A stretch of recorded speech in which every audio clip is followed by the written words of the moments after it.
한인들이 많이 사는 퀸즈 지역에서 코로나19 감염이 급속히 확산되고 있습니다. 연방정부 셧다운 사태가 임박한 가운데 상원이 단기 지출 법안 추진에 합의했습니다. 재외동포청이 해외에 거주 중인 재외국민을 위해 여권으로 본인 인증이 가능하도록 제도를 개선하겠다고 밝혔습니다. 바이든 대통령이 어제 미시간주 웨인 카운티에서 열린 전미 자동차 노조의 시위에 동참했습니다. 소매업체 타깃 시 절도를 비롯한 범죄 증가를 이유로 매장 9곳의 운영을 폐지하겠다고 밝혔습니다. 이상은 이 시각 주요 뉴스입니다. 시청자 여러분 안녕하십니까? KBN 뉴스입니다. 뉴욕시에서 코로나19 감염이 재확산되고 있습니다. 특히 한인이 많이 사는 퀸즈 지역에서 감염이 급속히 확산되고 있는데요. 플러싱, 클리어뷰 지역은 뉴욕시 전체에서 감염률이 가장 높았습니다. 뉴욕시 보건국의 통계에 따르면 지난 21일 기준 퀸즈 플러싱, 클리어뷰 지역의 7일 평균 10만 명당 코로나19 감염자 수치는 155명으로 뉴욕시 전체에서 가장 높았습니다. 뉴욕시 전체 5개 보로의 평균 104.5명과 비교하면 무려 48.3%나 높은 수치입니다. 다른 한인 밀집 지역인 퀸즈 베이사이드, 리들렉 지역도 10만 명당 125명으로 뉴욕시 전체 5위에 올랐습니다. 퀸즈 리치우드, 포레스트힐 지역과 퀸즈 서부 지역은 각각 116명으로 공동 10위에 랭크됐습니다. 또 퀸즈 남동부 지역은 112명, 퀸즈 롱아일랜드 시티 아스토리아 지역은 111명으로 15위권에 들었고 퀸즈 프레시메도우 역시 10만 명당 91명으로 한인들이 다수 거주하는 퀸즈 지역 대부분이 상위권에 올랐습니다. 시 보건국 관계자에 따르면 퀸즈 지역의 코로나19 확산세는 지난 3개월 동안 꾸준히 강하게 나타나고 있습니다. 시 보건국에 따르면 지난 21일 기준 뉴욕시 5개 보로 전체 7일 평균 코로나19 감염자 수는 총 1,244명으로 집계됐는데 이 가운데 퀸즈가 374명으로 5개 보로 가운데 최다를 기록했습니다. 이어 브루클린 334명, 브롱스 237명, 맨하탄 217명, 스테이튼-아일랜드 82명 등의 순이었습니다. 다만 코로나19 공중보건 비상사태가 종료된 이후 정확한 감염자의 수치 추적이 어려워진 만큼 실제로는 이보다 더 많은 사람들이 코로나19에 노출됐을 것으로 추정되고 있습니다. 한편 연방질병통제센터는 최근 유행하고 있는 코로나19 오미크론 신종 변이인 피롤라는 스파이크 단백질의 돌연 변이 수가 기존 변이보다 36개 이상이나 많고 전파력이 역대급으로 평가되고 있다며 주의보를 발령했습니다. 연방정부 셧다운 사태가 임박한 가운데 상원이 단기 지출 법안 추진에 합의했습니다. 잠정적인 돌파구를 마련했다는 평가가 나오는데 공화당이 다수인 하원에서도 통과될 수 있을지 주목되고 있습니다. 오동윤 기자가 보도합니다. 어제 상원은 77대 19의 표결로 11월 17일까지 연방정부에 임시로 자금을 지원하는 단기 지출 법안을 추진하기로 합의했습니다. 이 지출 법안에는 우크라이나 전쟁에 약 61억 5천만 달러, 재난 구호에 59억 9천만 달러 규모의 자금을 지원하는 계획도 포함됐습니다. 척 슈머 민주당 상원 원내대표는 이번 지출안이 우크라이나의 안보와 인도주의적 요구 그리고 재난 희생자에게 필요한 자원을 확보하게 해줄 것이라고 밝혔습니다. 또 이번 단기 지출 법안이 본 예산안 협상 타결로 가기 위한 임시 방편이라고 강조했습니다. 하지만 상원에서 합의된 이 지출 법안이 공화당이 장악한 하원에서도 통과될 수 있을지는 미지수입니다. 케빈 메카시 하원 의장은 상원에 이 임시 지출 법안을 수정하고 국경 통제 강화 예산도 포함시킬 것이라고 언급했습니다. 공화당 내 강경파 의원들을 달래기 위한 의도로 풀이되고 있지만 이로 인해 민주당이 장악한 상원과의 대립도 예상되고 있습니다. 30일까지 예산안이 결정되지 않으면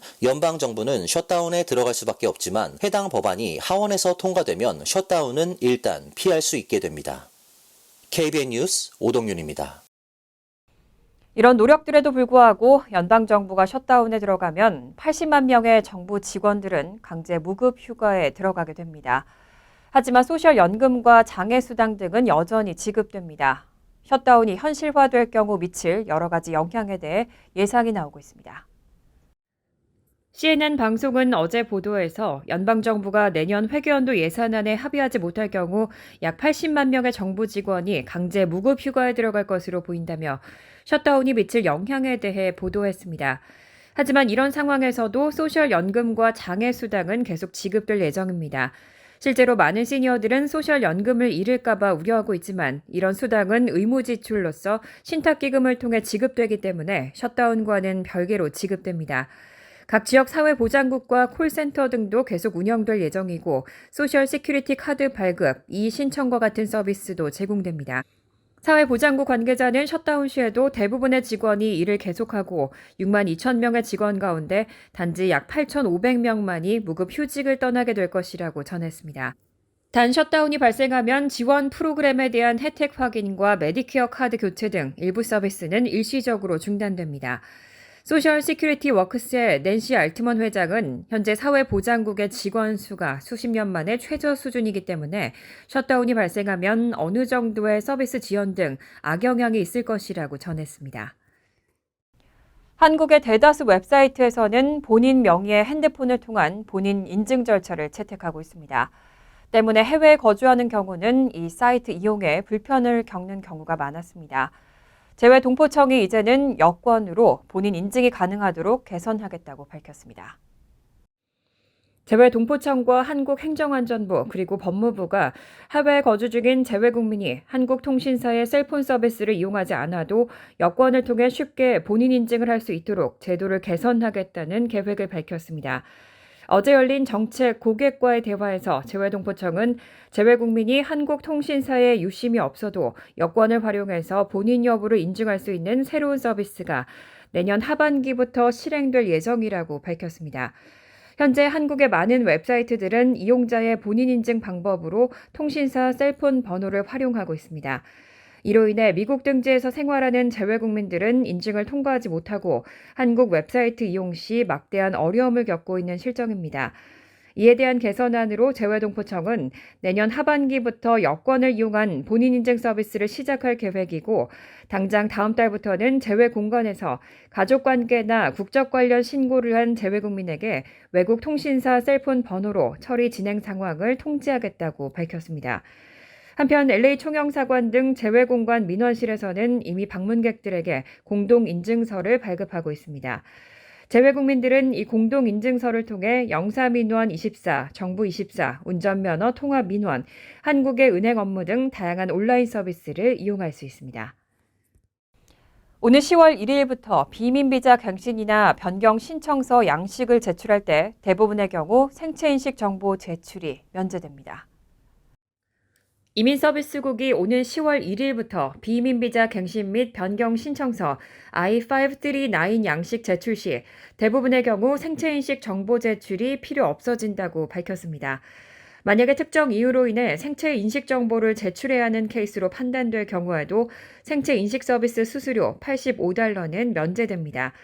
이에 따라 10월 1일부터 I-539 제출 시 기본 접수비 $370 외에 생체 인식 서비스 수수료 $85는 낼 필요가 없습니다. 실수로 기본 접수비 외 $85를 별도로 지불한 경우 $85는 반환되고 서류 접수는 그대로 진행됩니다. 하지만 신청서 제출 시 기본 접수비와 생체인식 서비스 수수료를 함께 체크로 결제한 경우에는 이민서비스국은 I-539 서류 접수를 거부하게 됩니다. 때문에 이 점을 주의하셔야 됩니다. 그리고 10월 1일 이전에 I-539 양식을 제출하는 경우에는 예정대로 생체인식 서비스 예약 일정을 잡고 진행해야 합니다. 이전에도 이민서비스국은 지난 4월부터 이달 30일까지 H4L2 이비자의 생체인식 정보 제출을 면제해준 바 있습니다. 이민서비스국은 앞으로 모든 비민비자 갱신이나 변경 신청 시 지문정보 제출 요건을 완전히 없애는 것이 목표라고 전했습니다. 바이든 대통령이 노동자들의 권리를 지지하면서 어제 미시간주 웨인 카운티에서 열린 전미 자동차 노조의 시위에 동참했습니다. 현직 대통령이 노동계 시위에 동참한 건 이번이 처음입니다. 어제 바이든 대통령은 미시간주 웨인 카운티의 제너럴 모터스 서비스 부품 공장 앞에서 열린 전미 자동차 노조의 시위 현장을 방문했습니다. 현장에서 바이든 대통령은 확성기를 들고 당신들은 지금 받는 것보다 더 많은 것을 벌 자격이 있다며 포기하지 말고 버티라며 노조원들에게 응원의 메시지를 전했습니다. 대통령은 이번 시위 참석을 통해 노조가 요구한 임금의 40% 인상안을 지지한다고 명확히 밝혔습니다. 로이터 통신은 미국 현직 대통령이 노동계 시위에 동참한 건 이번이 처음이라며 내년 대선을 앞두고 노동계의 표심을 노린 행보라고 평가했습니다. 다만 바이든 대통령은 빅3 회사들 역시 잘하고 있다는 점을 인정하면서도 노동자들도 이에 상응하는 대우를 받아야 한다고 강조했습니다. 또 현장에서 시위대와 주먹 인사를 나누며 셀카를 찍기도 했습니다. 한편 수만 명이 소속된 네바다주 라스베이거스의 요리 노동조합과 바텐더 노동조합 조합원들의 대다수도 이번 파업에 찬성한 것으로 전해졌습니다.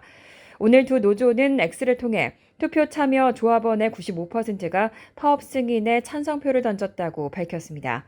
두 노조는 모두 상급단체 유나이티드 히어 소속입니다.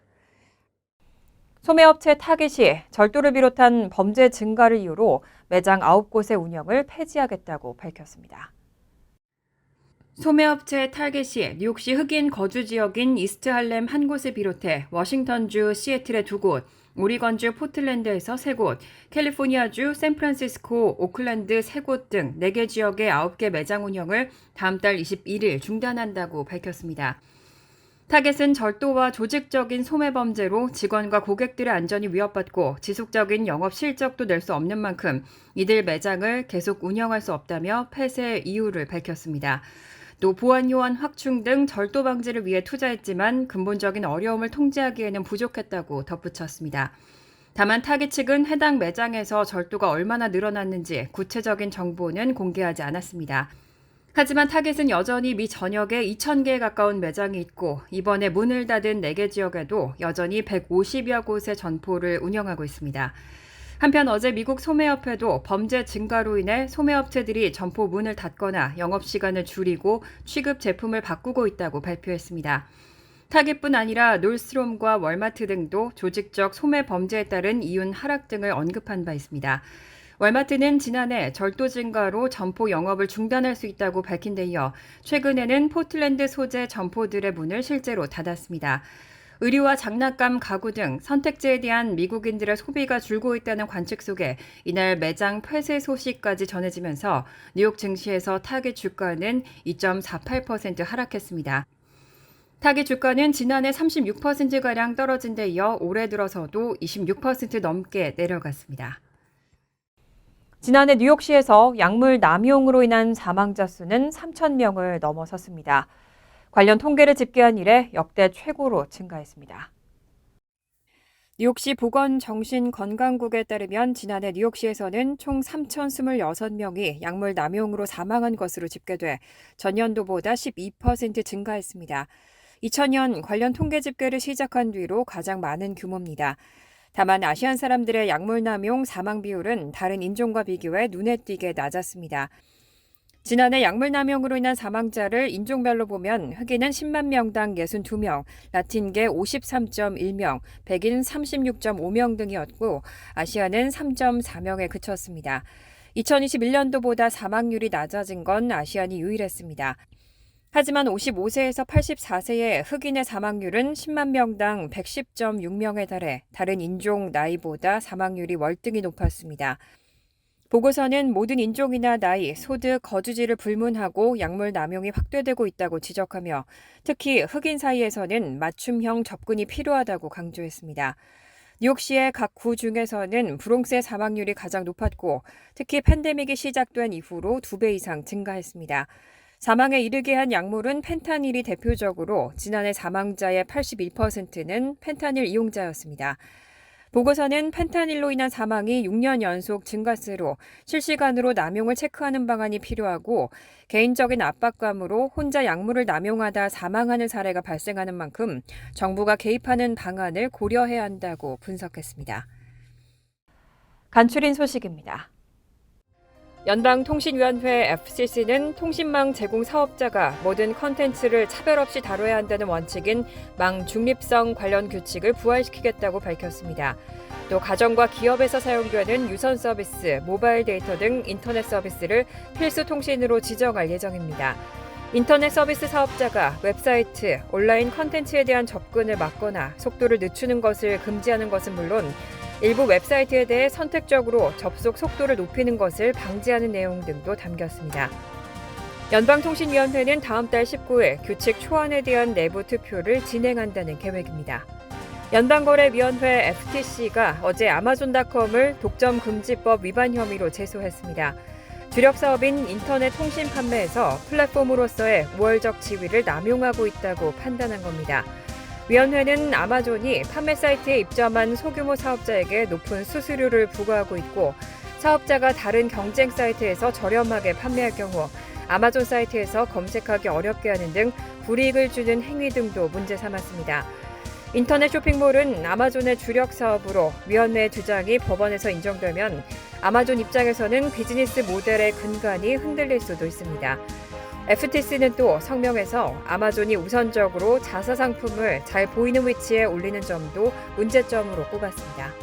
상무부는 어제 미국의 8월 신규 주택 판매가 전월보다 8.7% 감소한 67만 5천 채로 집계됐다고 발표했습니다.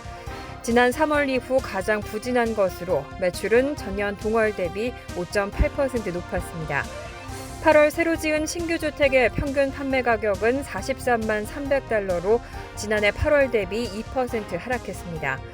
주택건설업체들은 가격을 낮추는 동시에 주택담보대출 금리 인하와 같은 인센티브를 제공하고 있습니다. 주택건설업체들은 지난 봄 금리가 7% 아래로 떨어졌을 때 인센티브를 줄였지만 다시 늘리고 있습니다. 캐피탈 이코노믹스는 수요가 가까운 시일 내에 회복될 수 없을 것으로 판단하고 신규 주택 판매가 8월 연간 67만 5천 건에서 연말까지 연간 60만 건으로 다시 감소할 것으로 전망했습니다. 현대 기아차가 엔진룸 화재 위험 때문에 리콜하는 차량 대수가 340만 대로 늘어났습니다. 리콜 대상은 현대차의 산타페 SUV를 포함해 2010년부터 2015년까지 생산된 여러 모델들이 포함되어 있습니다. 안전규제당국은 어제 발표한 문서에서 잠김 방지 브레이크 제어 모듈에서 기름이 새 누전이 일어날 수 있고 주행 중 또는 주차 중 화재가 발생할 수 있다고 경고했습니다. 현대 기아차는 차량 소유주들에게 수리가 끝날 때까지 야외에 차를 주차하고 건물로부터 거리를 두라고 권고했습니다. 환율과 증권 소식입니다.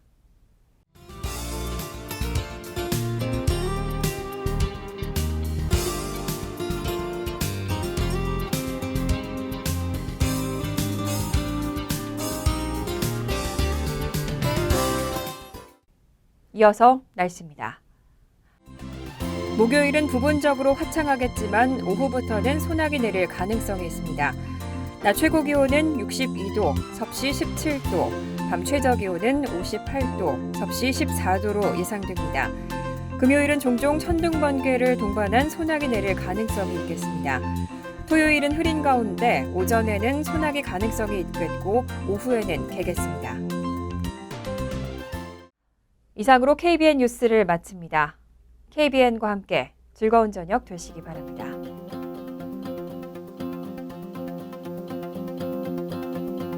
미 동부 최대 한인방송 KBN이 제작하는 KBN 뉴스는 웹사이트 mykbn.com 그리고 유튜브와 페이스북에서 다시 보실 수 있습니다. 좋아요, 구독, 알림 설정은 뉴스 제작에 큰 도움이 됩니다.